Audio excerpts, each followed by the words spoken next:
நீங்காதொருவனை வாழ்க.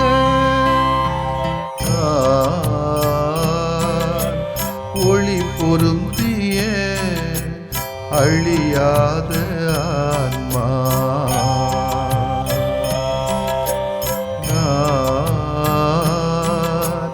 ஒளி பொருந்திய அழியாத ஆன்மா.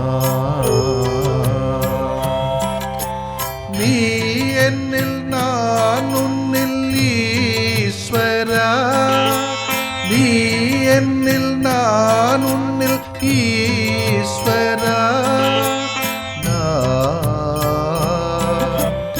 ஒளி பொருந்திய அழியாத ஆன்மா.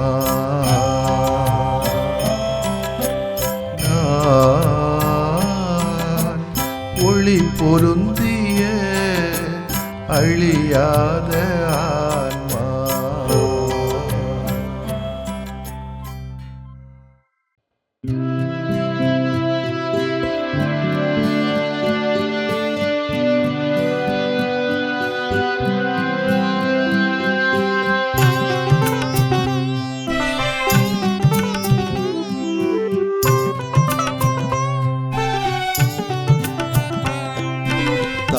வயிற்றில் என்னை அழைத்தாய், தரணியின் தனி பெரும் பணிக்காய்.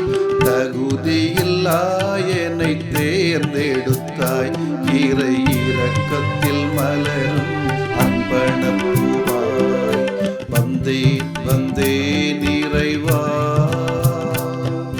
தந்தேன் தந்தேன் தலைவா. வந்தேன் வந்தேன் இறைவா, தந்தேன் தந்தேன் தலைவா.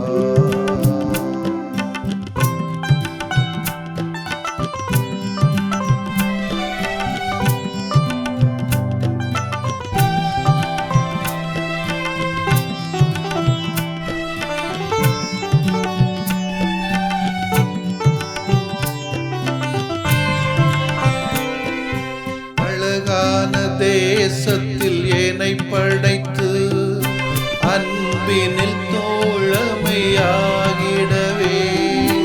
ஆவியால் ஆட்கொண்டு அருள் பொழிந்து கண்ணீரை துடைக்கும் கரமாகவே. நிலையான உம்மை பின்தொடர நீங்காமல் நிதமும் நிழலானேனே. நிலையான உம்மை பின்தொடர நீங்காமல் நிதமும் நிழலானேனே. மனித மனங்கள் மகிழ்வாக மனதிலே இரக்கம் மலர. தந்தே தந்தே இறைவா,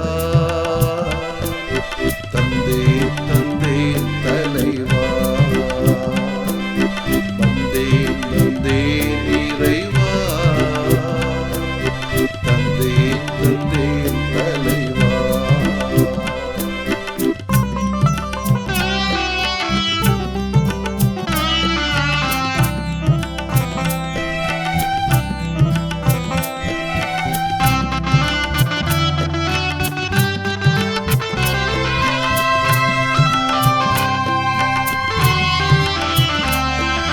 நாவினில் வார்த்தை நீ விதைத்து நம்பிக்கை வாழ்வை வளர்த்திடவே. எளியோரின் பணிக்காய் என்னை பணித்து ஏங்கிடும் ஏற்றம் கண்டிடவே. இறையே உமை போல் நிறைவாகவே இணையில்லா அன்பை பகிர்வேனே. இறையே உமை போல் நிறைவாகவே இணையில்லா அன்பை பகிர்வேனே. பணியினில் உள்ளம் நிறைவாக பாரினில் சான்று பகர. வந்தேன் வந்தேன் இறைவா, தந்தே தந்தே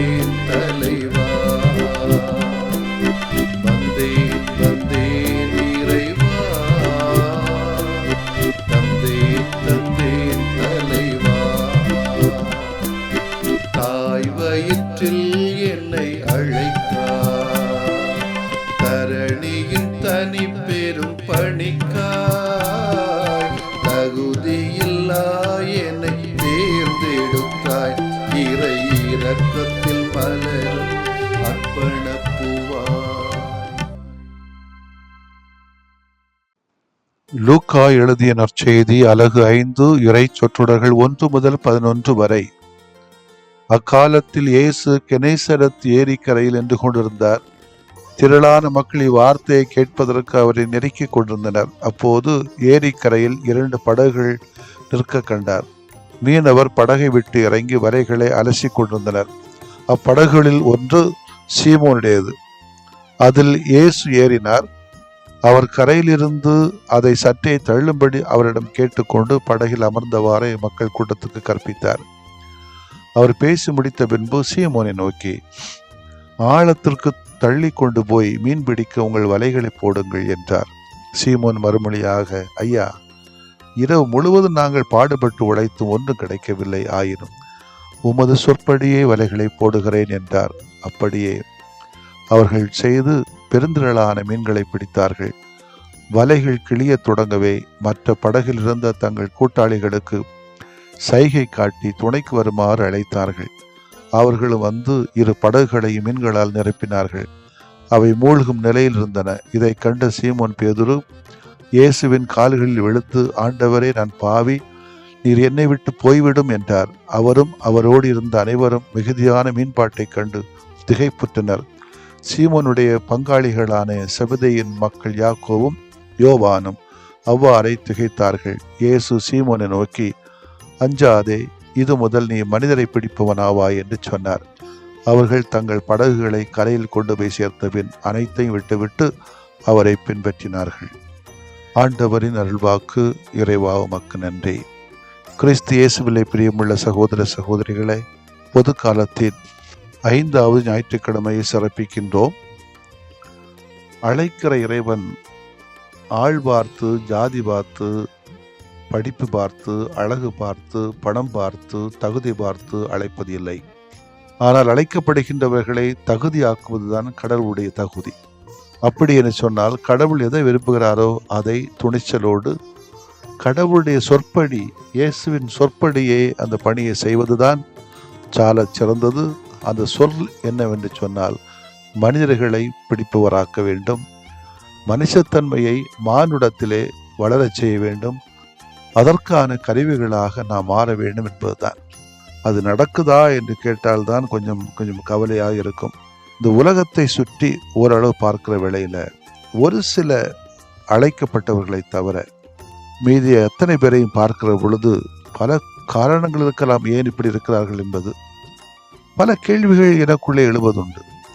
உண்மையிலேயே இந்த அழைத்தல் தூய ஆவியாரால் அழைக்கப்பட்டவர்களா நாம், அல்லது வேற காரணங்களுக்காக நாம் அழைப்பை தேடி வந்தோமா? சாதிய குருக்கள் அழைக்கிறார்கள் என்பதற்காக வந்தோமா?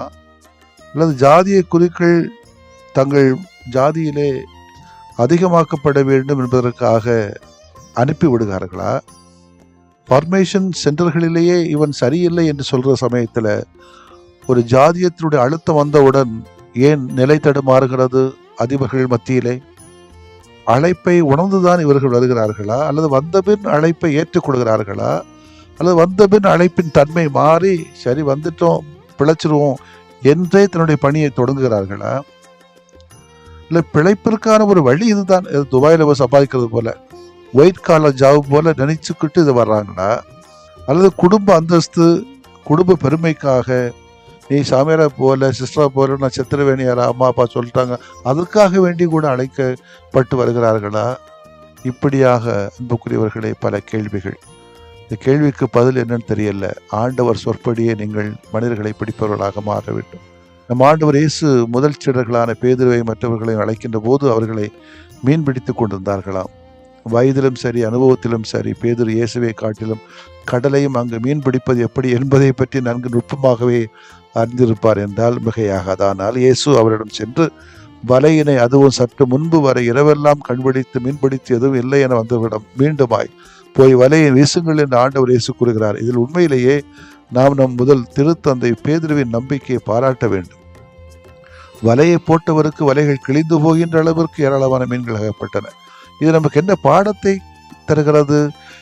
இந்த கடலை போன்ற உலகத்திலே நம் வாழ்க்கை என்பது கடலில் மிதந்து தத்தளிக்கிற படகை போன்றது. இங்கு விடப்படுகின்ற வலையானது நம் முயற்சிகளினாலும் திறமைகளினாலும் பெண்ணங்களை கொண்டு வீசினோம் என்றால் தோல்விகளை சந்திக்கிறது பல வேளைகளில். ஆனால் நமது முயற்சிகள் தோல்வி அடைந்தாலும் நாம் இறைவனின் துணை கொண்டு ஆழமான நம்பிக்கையோடு வலையினை வீசினோம் என்றால் அதனுடைய பலன் பல மடங்கு என்பதை எடுத்து காட்டுகிறது. நமது நம்பிக்கை மேலோட்டமாக இல்லாமல் வேரோட்டமாக இருக்க வேண்டும் என்று எதிர்பார்க்கப்படுகிறது. வலைகள் மீன்களால் நிரப்புவதற்கு முன்பாகவே இயேசு சீமோன் இதயத்திலே நிறைந்திருக்கிறார். போட்ட வலைகள் இழுக்கப்படுவதற்கு முன்பே சீமோனை இயேசு தம்மிடம் ஈர்த்து விட்டார். வலைகள் கிளிய தொடங்குவதற்கு முன்பே சீமோனின் உள்ளம் இயேசுவின் அன்பினால் கிழித்திருந்தது. அருகில் இருந்த சீமோனின் நண்பர்கள் வந்து உதவும் முன்பே இயேசு சீமோனுக்கு நண்பனாக உதவ வந்தார். படகுகள் மீன்களால் நிரப்புவதற்கு முன்பே இயேசு படகில் நிறைந்திருந்தார். இது அனைத்தும் எப்படி நிகழ்ந்தது என்றால் இயேசுவின் இறை வார்த்தைக்கு கீழ்ப்படிந்ததனால்தான். மீன் கூட பிடிக்க முடியாதவர்கள் கீழ்ப்படிந்ததன் ஒரே காரணத்திற்காக மனிதர்களை பிடிப்பவர்களாக்கினார் இயேசு. தான் நிறுவிய காலங்களையும் கண்டங்களையும் கடந்து செல்கிற திரு அவையின் தலைவராக்கினார். இது போன்ற நிகழ்வினைத்தான் மற்ற 2 வாசகங்களிலும் இன்றைக்கு வாசிக்கலாம். கடவுள் தம் ஊழியத்திற்கு தகுதியுள்ளவர்களாக மாற்றுகிறார். கடவுள் தகுதி உள்ளவர்களை அழைக்கிறார் என்பதை விட தகுதியற்றவர்களை அழைத்து அவர்களை தமது பணிக்கு தகுதியுள்ளவர்களாக மாற்றுகிறார். சரிதான், இன்னைக்கும் நமக்கு தகுதி இல்லாதவங்களுக்கு தகுதி ஆக்கும் ஒரு சமயத்திலேயாவது திருந்தணும்ல. அதுக்கு வாய்ப்பு தருகிற பொழுது நாம் ஏன் அது சப்பக்கட்டு கட்டுறோம்? நாமும் நமது சொந்த பலத்தை நம்பாமல் கடவுளின் அருளினை நம்பி எசையா கூறுவது போல, இதோ நான் இருக்கிறேன், அடியனை அனுப்பும் என்றும் நம் அன்னை கன்னிமரியாவை போன்று இதோ ஆண்டவருடைய அடிமை ஒரு வார்த்தையின்படி எனக்கு ஆகட்டும் என்று நம்மையே காணிக்கையாக்க முயற்சி எடுப்போம். ஆமேன். மன்றாடுவோமாக. கடவுளே, நான் தகுதியற்றவன், என்னை அழைத்ததற்காய் நன்றி செலுத்துகிறோம். நாங்கள் வேண்டுவதற்கு விரும்புவதற்கு மேலாகவே எங்களை ஆசீர்வதிக்கின்ற தகப்பனே, உமக்கு நன்றி. அழைக்கிற அனுப்பப்படுகிற சூழலிலே எங்களது சோறு வேளைகளிலே நாங்கள் தளர்ந்து விடாமல் உமது சொற்களை நம்பி தொடர் முயற்சியில் ஈடுபட எங்களின் அழைப்பை உறுதியாக்கும். அழைப்பின் ஆற்றலை எங்களுக்கு தாரும். அதை உணர்ந்து உம் சொற்படியை நடக்க எங்களுக்கு கிருபை செய்தருளும். ஆமேன்.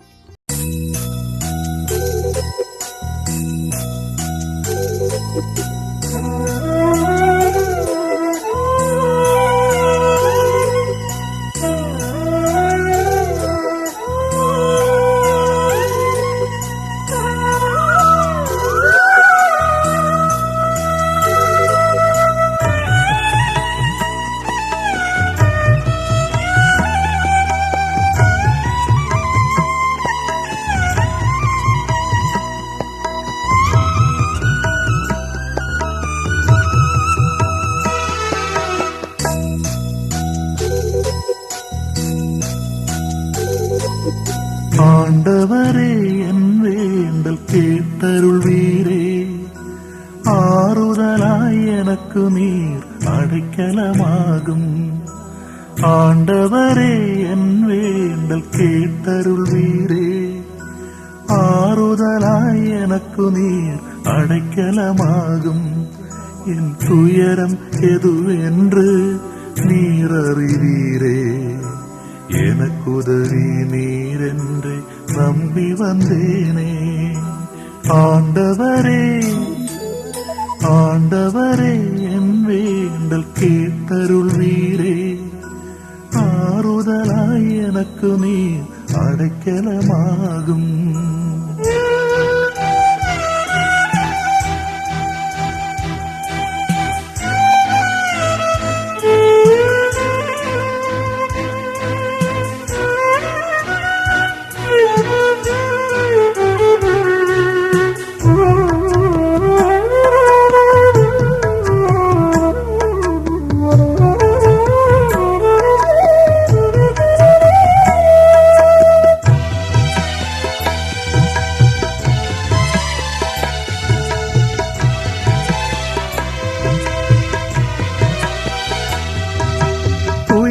பல என எழுப்ப துவண்டு போனே.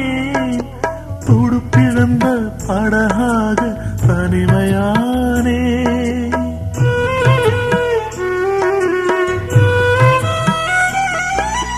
துயரம் பல என அழுத்த துவண்டு போனே. துடுப்பிழந்த படகாக தனிமையானே. வறுமையும் வெறுமையும் என்னை சூழ்ந்திட, வறுமையும் வெறுமையும் என்னை சூழ்ந்திட, வற்றாத உன் அன்பு என்னை காத்திடும். ஆண்டவரே ஆண்டவரே என் வேண்டல் கேட்டருள்வீரே. ஆறுதலாய் எனக்கு நீர் அடைக்கலமாகும்.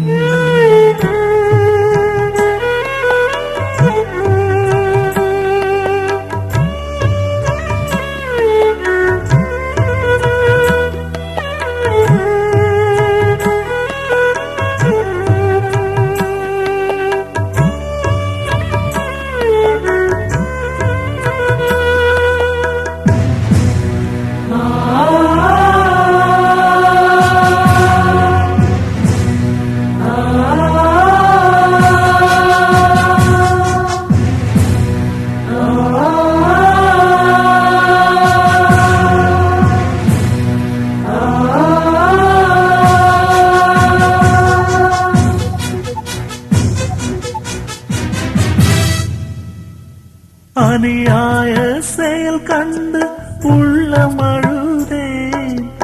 அதை மாற்றும் வரம் கேட்டு உன்னை தொழுதேன்.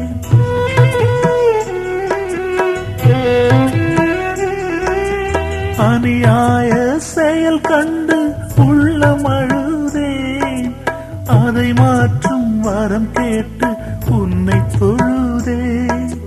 நீதியும் நேர்மையும் எனில் வாழ்ந்திட, நீதியும் நேர்மையும் எனில் வாழ்ந்திட, நிலையான உன் கரம் என்னை தாங்கிடும்.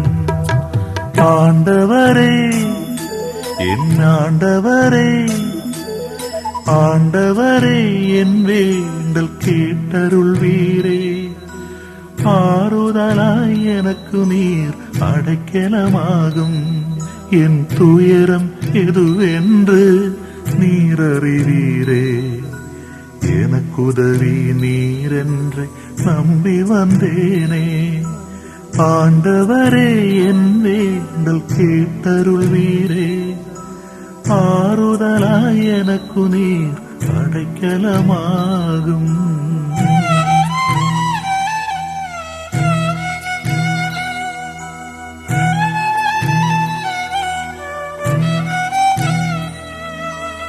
ஆண்டவரே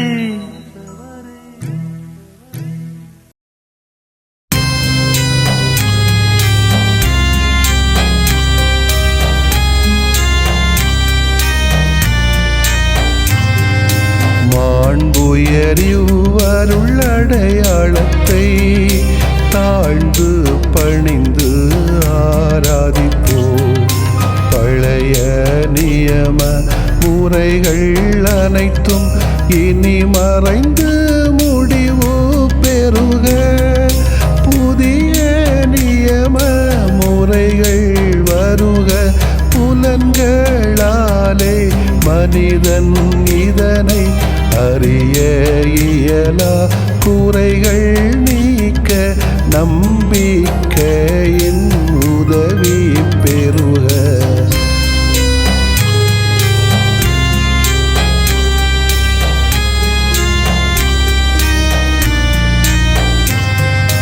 தந்தை அவர்க்கும் மகன் அவர்க்கும் புகழ்ச்சியோடு வெற்றியாக்கும். மீட்பின் பெருமை மாட்சிமையோடு வலிமை வாழ்த்து யாவுமாக. இருவரிடமாய் வருகின்றவராம் தூய ஆவியானவர்க்கும் அளவில்லாத சமப்புகழ்ச்சி என்றுமே உண்டாகுக. ஆமென்.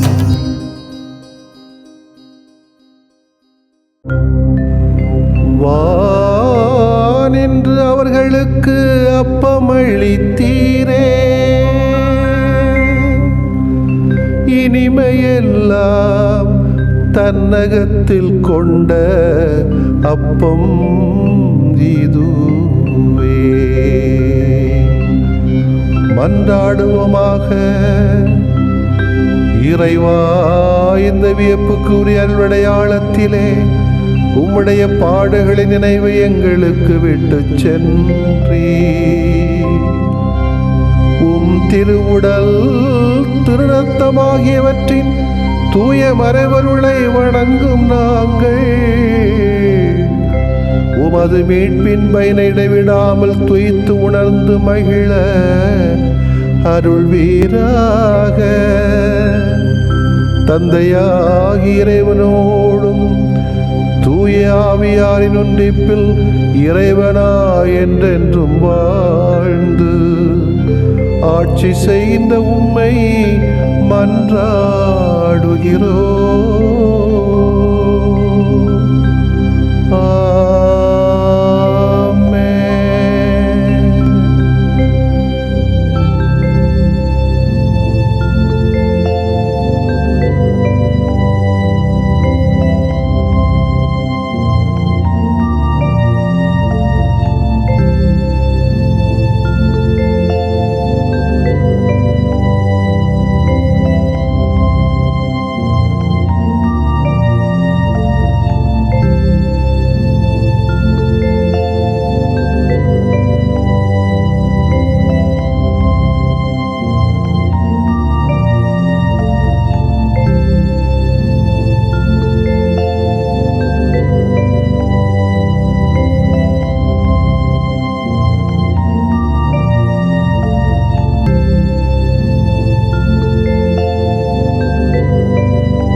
இறையே எம் இறையே, எமை தாங்கும் துணையே, உறவாகும் அருளே, உளம் நிறைந்த உயிரே.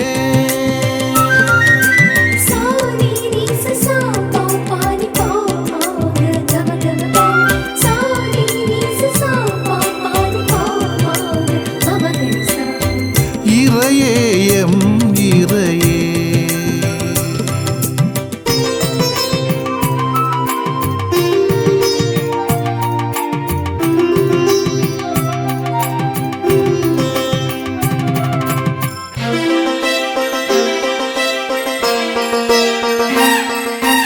உமதாசிரியம் மீது தங்குக, உமதொழியம் உள்ளே வீசுக. உமதாசிரியம் மீது தங்குக, உமதொழியம் உள்ளே வீசுக. உமை மக்கள் புகழ்வார்களாக,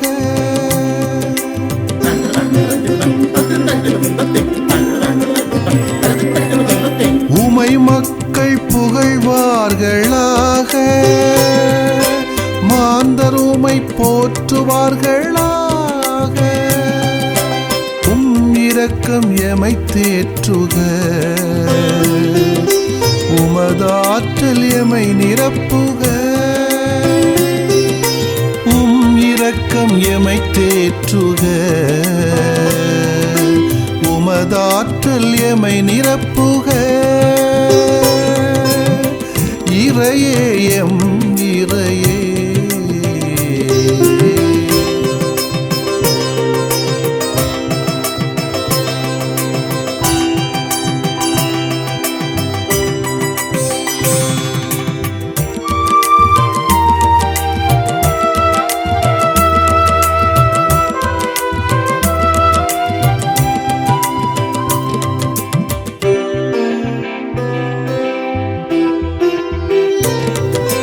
நலிந்தோரில் நிறைவாழ்வு ஓங்குக.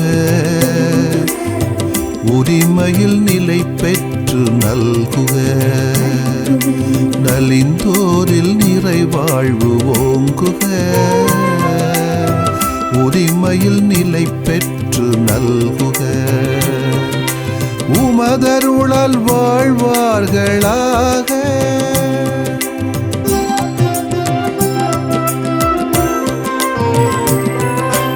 உமதருளால் வாழ்வார்களாக.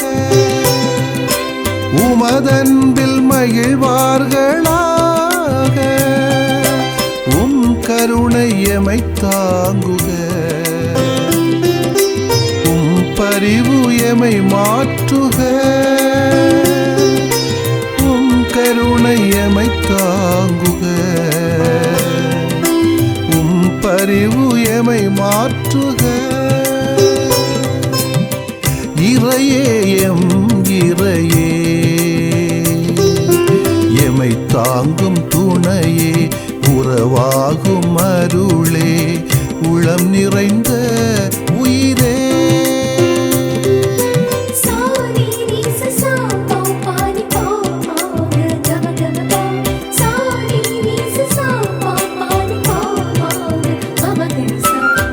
இறையே எம் இறையே, எமை தாங்கும் துணையே, உறவாகும் அருளே, உளம் நிறைந்த உயிரே.